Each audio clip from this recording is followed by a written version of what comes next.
dafa nekk ci xelam. dafa nekk ci xelu Diomaye se sépare de Ousmane Sonko. non xam nga wax naa la. oui. qu'il a déjà avalé beaucoup de couleurs. mais depuis un certain temps. da ngay gis ni Diomaye ci ni mu taxawee mooy pareetul sax pour avaler des couleuvres. et peut-être même après le dernier réaménagement gouvernemental yu bëri jeex na. et soo seetloo sax à chaque fois que mu am problème Diomaye dans ses sorties dafay wane une certaine fermeté du wane nag il n'est pas grincheux du wane il en veut à Ousmane Sonko wax na ko lii da koy tontu wala nekkul ci loolu mais par contre li mu war a def daf koy assumer avec beaucoup de fermeté.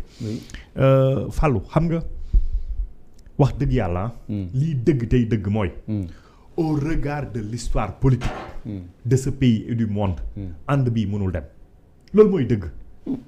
yaakaar ak ñaan rek lañ ci am non mënul dem c'est-à-dire que yi gën a simple yi mënuloon dem asamaak bii nga xamante ne dafa gën a compliqué mais regarde dans le parti fan nga gis Diomaye tout président de la République qu'il est fan nga gis mu jéem a def ombrage Ousmane Sonko dem na ba ñu engagé ñoom ñaar élection législative mais Diomaye soxla na majorité le premier ministre il peut le dégommer à tout temps indi beneen premier ministre donc du premier ministre dëgg-dëgg moo soxla majorité. Diomaye moo soxla majorité dëgg-dëgg. oui.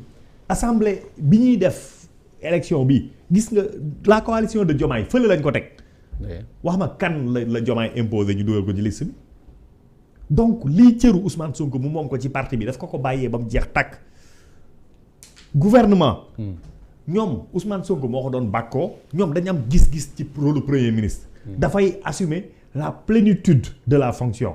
Diomaye bàyyi ko mu koy def su bëggee outrepasser loolu nag mais il faut qu'on lui dise arrête et Diomaye daf koy wax arrête. waaw pourtant loolu malgré ça ma ngi fi doon génn di wax nañ ma bàyyi ma gouverner pour dire que. bi mu waxee loolu lu ci Diomaye tontu daf ko faale bàyyi ma gouverner waxi lan la. mujj na ko bàyyi xanaa loolu mais petite digression. nañ ma bàyyi ma gouverner xanaa mën nañ ko tëkkaleeg waxu Pape Malick Ndour bi nga ne président parce que Pape Malick Ndour loolu rek lañ koy toppee. ñu ne dafa ne nañ daaneel gouvernement même su fekkee gouvernement dañ ciy dégg président. mais le chef du gouvernement su ne moom su fekkee jàpp na ni gouverner wul ba ne nañ ma bàyyi ma gouverner kan la bëgg daaneel. gouvernement mais bon ça c'était soit dit en passant. pour dellu si. non yàlla xam na ni. wax ku honnête xam ni mënul jàll même ñi nga xamante ne ñooy les fervents défenseurs à chaque fois que mu am problème bu ndaw nga gis leen ñu attaqué Diomaye.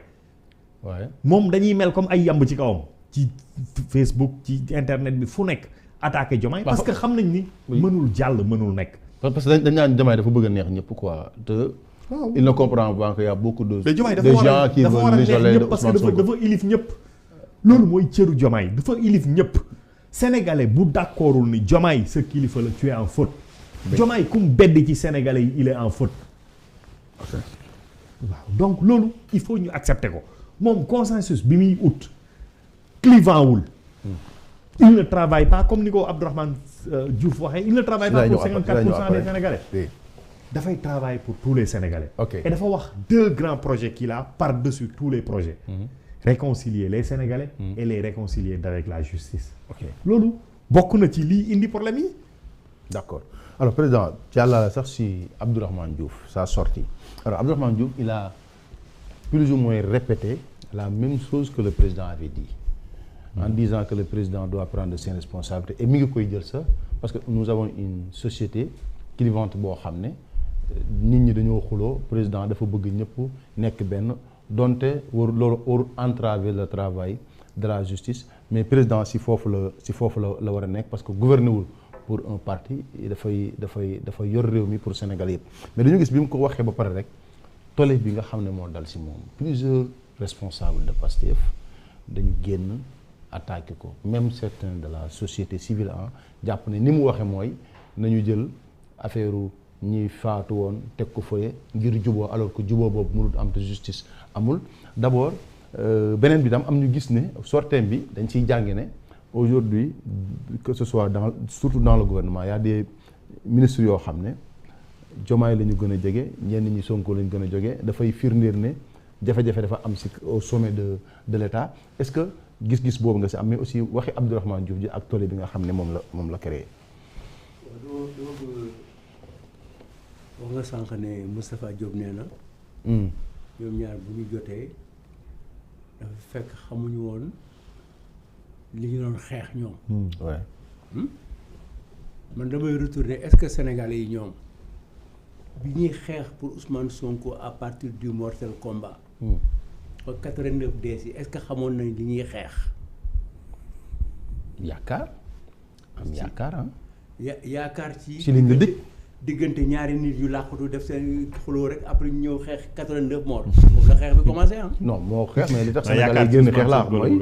yaakaar jàpp ne. yaakaar ci Ousmane Sonko kii war na mën a. soppi Sénégal. peut-être moo tax après maintenant la indi xeex woon ak kii. oui mais mën nañu xeex ci yaakaar ko mën na soppi Sénégal mais ñu ba ñuy xeex ñoom. loolu xeexuñu loolu mortel combat yi mooy bañ ko convoqué mu ne dañ ma complot parce que xamuñu ko woon. xamuñu woon ndeer woon si bopp nit ñi. mooy dëgg xam nga dëgg daf ñuy dab la vérité finit toujours par nous rejoindre mais je passe sur ça dama bëggoon ñu jàpp loolu parce que ku ci nekk nag événement bi ça dépend ci contexte bi nga nekk ak fi nga far ak li nga nekkee parce que mënu far bi mënu ñàkk parloo bi moo bon mais non ci affaire comment il s'appelle Abdourahmane Diouf déclaration bu fekkee ne dañu poser question sénégalais bu nekk ne la président de la République ñu fal ndax président parti la wala président à Sénégal laaj la ndegam justice bi dafa war a nekk la justice de vainqueur ku nekk ci ñun les 18 millions de sénégalais laaj la ndax dañu justice bi warul àtte ci leeral ba pare ñu juboo ragal naa ne 99,99 ñooy bokk tontu te tontu boobu la Abdourahmane Diouf joxe. président de la République du président wu parti te fii si ñoom sax la gën a leere ah. dans l'histoire du Sénégal. ci ñoom la gën a leere ne. président de la République du président wu parti. parce que président yi fi nekk yëpp aw fi ku nekkoon nga ci parti di dem réunion lundi mardi mercredi jeudi vendredi. nekk chef de parti bi. moo tax parce que loolu amatul werante. waaye moom dafa démissionné poste bi yoroon ci parti moo tax nag kenn waru ci xuloog moom.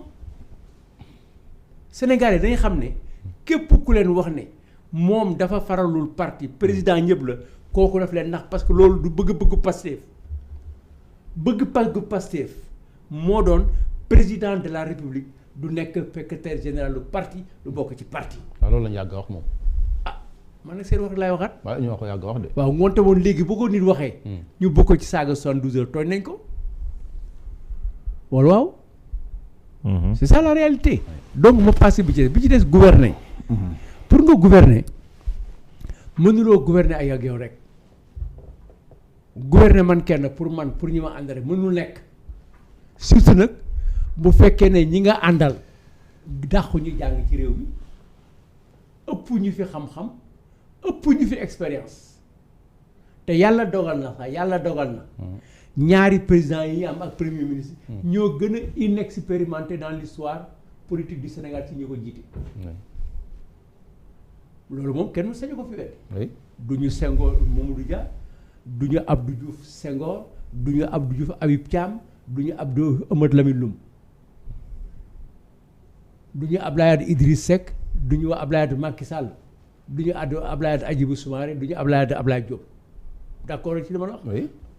ñooñu ñooy wax ku ci nekk bi nga laata ñëw fi nga nekk da nga am loo doxal if nit ñoom gëw ma ne mën na nekk mais gëw ma ne ñoom mas nañu nekk ci bureau ñoom kenn rek 3 mètres sur 3 mètres bureau bu ñu mas am nañ ko bokk bu ñu masee fay rek chauffeur la ñu fay ak seen mbindaan ngoonte woon yàlla moo leen nàkkal ngoonte woon ñoom mënuñu nekk rek gouvernement wu parti dañuy soxla ñu ci des Abdou Fall wax na ko début sur une grande émission dëkk bi dafa am ñoo xam ne amal nañ ñu njariñ te ñu ngi fi ressource lañu ni ñu war a def gaz bi ni ñu war a def or bi ak ni ñu war a def soleil bi pour am ci électricité ak ni ñu war a def jën yi soo garden gérer leen ñooñu noonu la ñu war a gérer kenn du leen am di leen sànni. bon mais loolu bu ñu leen comme li premier ministre waxoon ñooñu bu ñu fi nekkee am expérience am compétence am lu ñu war a joxe am loo xam ne Pastef am na ko moom si Pastef lay njëkk ko xool. werante wuñu loolu. ba léegi waxuñu werante wuñu loolu. on gouverne avec ses avec ñu mu àndal. parce que c'est une équipe ñu gëm place mais dama ne. dafa am ñoo xam ne am nañ ci wàll. réew mi soxla te nga boole ci kenn ku ci am wàll dafa am lu mu niru dafay am Serigne Diop a traversé tous les régimes qui sont passés ici. C'est à cause de sa c'est à cause de sa compétence, de son sérieux, de son savoir parler et de son savoir se taire. C'est homme d'état la li mu xam te waxu ko moo ëpp li mu xam. Bruno Diatta président yi fi nekkee ku nekk téye sa nopp di ko déy. lan moo tax bu fi nekkoon ñu jël ko. wala boog moom moo naan diw ak diw wala ñu jël ay nit 3 wala 4 5 personnes boole kook ñoom mu leen di gis tous les mardis tous les mercredis pour jàngal leen. mais xam nga Ousmane Sonko yàgg na wax ne ñi ñuy tuddee Sénégal homme d'état mooy ñi nga xam ne dañuy gis ay jëye ci état noppi bañ koo wax te ñooñu lu yàq ci réew mi ñoo ko yàq. donc moom yooyu ñu tuddee homme d'état parce que da nga noppi doo wax dara loolu gëmul loolu moom. encore wax na loolu moom wax na mais moom ci boppam. am na lu ko état bi teg te waxu ko. am na lu ko état bi teg te waxu ko. waaw dafa bari jox nañ ko xaalis ne ko dépensé ko trimestre bu nekk dañuy wax li nga dépensé la waxaguñu ko wala nga ko fàtte. alors que ministre des finances ko war a def. non mais def ko rek mooy def ko moom moo chef ministre des finances xam nga loolu mooy wëri yow yaay sant pour ñu def yow yaay tànn yaay dàq bu ko deful nga def ko boo ko laajee indiwuñu ko yow da nga koy jëli loolu mooy chef li nga wax ne indi leen ma ko weer bu nekk bu le premier jotee nekk bi da ngay woote j'attends le rapport bu ñëwul nga dem jëli ko. loolu mooy kilifa mais kilifa kenn du ko protéger néeg ci ay nii nangam déedéet defu ko déclaration du président daf ko bañ dafa demoon ne day ñëw fii tous les mois weer bu nekk dinaa ñëw. léegi fexe na ba ñu def ko 3 mois. xam nga un gouvernement. c'est des actions c'est des actes. qui sont posés au bénéfice des populations. mais du wax bi rek. wax na léegi ne bon comme c'est à son habitude duñ ci dellu si ci ne dina xaw ma dina wàññi naa dina wàññi naa. danañ si ñëw bu ñu duggee si lii juste. donc lii Abdourahmane Diouf wax loolu mooy dëgg et loolu mooy rôle président de la République le président de la République est le président des Sénégalais il est venu nag au pouvoir par un parti war na sàmm parti boobu. war na jàpp ci parti boobu. war na nekk ci parti boobu war na wax ci parti boobu de loin parce que moom moo ko tere boppam. waaye. moom moo ko tere boppam de. donc loolu am na war na aussi di dimbali parti am c'est normal. mais nag warul ne rek parti am rek. mooy def lépp wala parti mooy décider. ok la primauté du parti sur l'état moo doon am parti bi mënul tegu ci kaw état bi. parti bi mën na defar jubboo def ay programme suivre ko engagé bataille bi di wax premier ministre ak président di jubbanti di orienter politiquement mais moomul état bi président de la République moo ko moom le gouvernement et l'administration. mais contexte bi mu waxee est-ce que muy meilleur contexte moment bu ñu naan coow dafa am muy coow mbaaloo Sonko Diomaye jàppal bàyyil ku nekk di wax donte ay ku nekk da ngay ñaaw njortu xëy na mais est-ce que moom moment boobu la waroon a génne peut-être di wax waxam ji mu wax. mu ngi après déclaration Ousmane Sonko bi. après ou avant. dimanche après. oui après moo tax ñu bëri jàpp ne. mais en réalité dafa wax en 2 temps. dañ dem Kenya dañ dem Rwanda. mu dem Kenya mu bind. wax ci président. oui après dimanche. Ousmane Sonko wax samedi dimanche moom mu ñëw ci bëccëg. donc contexte bi mu waxee li ñu wax ñu bëri jàpp ne dafa génnoon pour. waaw moo tax annoncé ne boppam. moom c'est l'un des rares ministres à avoir voyagé avec le président de la République ñëw ne gis na ne ci voyage du président de la République lii la ci gis il a fait un bon texte je pense. les fagots d'un périple. waaw mën na ko tuddee il reprend taxan il reprend un peu Birago Diop. doy Birago. donc moom mu ngi nettali président bi mu taxalee li mu indi. li mu indi waay. mais est-ce que am na benn ministre bu wax loolu ci. New York Kigali Nairobi. am na benn ministre bu wax loolu ci. ci Diomaye Sonko. ah ok. gisuma ko mais ensuite wax nga ko léegi moom wax na ne président de la République war def mais mësuloo dégg premier ministre bu la ne premier ministre war def ku nekk ngi tey rek croisé. te man gëm naa ne. am na ci ñoo xam ne ni ma leen xamee. affaire bi ni muy doxee neexu leen. d'accord waaw mais nag kañ la ñuy am déclic am courage wax ko. c'est une autre question. d'accord Paul di gis nga li topp ci waxu Abdourahmane Diouf bon surtout ku mel ne